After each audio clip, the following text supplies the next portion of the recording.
G'day cocktail lovers, I hope you've been keeping well.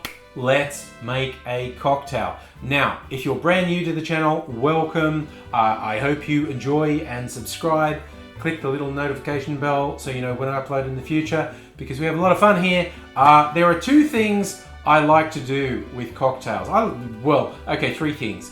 The third thing is drinking. That's the first thing. The first thing I like is making and drinking cocktails. But when I do it, there are two things I like to tie it in to an event. I'm inspired to make a particular cocktail because of an event. And the second thing there is puns. I love puns. Just cocktail names that are puns. I love them. So I found out this, again, you could be watching this anytime in the future, but this is going live around Harper Lee's birthday. Harper Lee, most famous for writing To Kill a Mockingbird. And when I was looking, what can I do this week? And I saw, it's Harper Lee's birthday, and I love puns. I am absolutely going to make a Tequila Mockingbird, one of my favorite pun cocktail names. Some people don't like puns.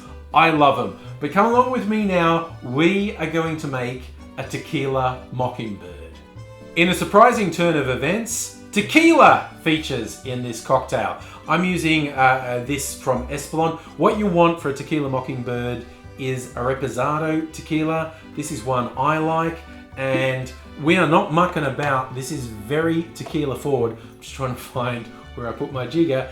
We're going to do 2 ounces or 60 mils of Reposado tequila. This is arguably a riff on a margarita, where you would often put an orange liqueur in. The Tequila Mockingbird, for reasons I don't understand, has green creme de menthe in it, just 15 mils. So I'm going with it. Half an ounce or 15 mils of green creme de menthe.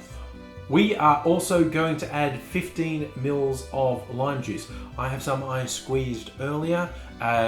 Look, honestly, in this, if it's from a bottle, you're probably not going to be able to tell the difference. But if you have the opportunity to do fresh squeezed, go for that. We're going to add 15 mils or half an ounce of lime juice.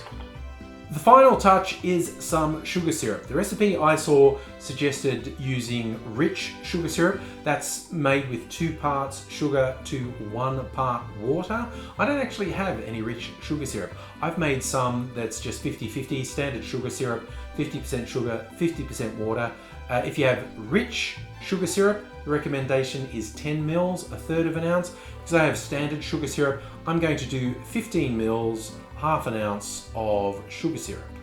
And that's all she said. It's a relatively simple cocktail. So we're going to add ice to our shaker, put the 2 pieces together, bang it in hard. Let's shake that for about 10 seconds.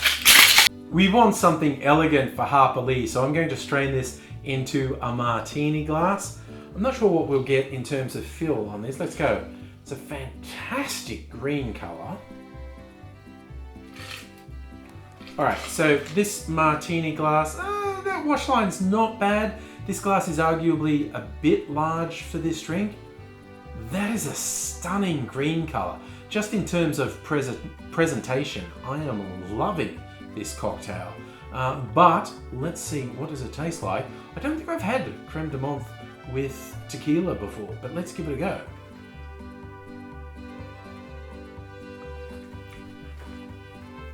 Oh, that works. That works really well. Because it's only 15 mils of the creme de menthe, it's not overpowering the tequila. The lime's still coming through, so you're getting that great margarita, what did I say, margarita? Yes, margarita style flavor of tequila with lime, but with this green creme de menthe, you're getting a little bit of mint undercurrent. It's not overpowering, which is great, but it is a spectacular color. I'm loving that. I'm not altogether sure. Okay, confession time. I've never read To Kill a Mockingbird, okay? I never had to read it at school. I've never read it outside of school. I don't know if green is particularly meaningful in terms of To Kill a Mockingbird, but it's certainly meaningful for a Tequila Mockingbird. Looks fantastic. It is a great looking drink, and it tastes really good too. And yeah, I'd recommend it. It is a really interesting twist on a margarita, just having that very light minty taste. I think it's pretty important that the creme de menthe only plays a supporting role flavor-wise, like 60 mils of tequila to 15 mils of creme de menthe. That is a good balance being struck there. And there are worse ways to say happy birthday to Harper Lee. This one I'm quite enjoying. I hope you enjoyed going through this too. I don't know if you've ever tried this. Let me know. Let me know what your favorite pun for a cocktail is, because I have a weakness for puns in cocktails. And yeah, if you enjoyed that, I hope you subscribe. Hit the little notification bell so you know when I upload. Let me know what you'd like to see in the future, because I'm always open to suggestions. I hope to see you again soon. But in the meantime, look after yourself, look after people around you. Until I see you again, cheers.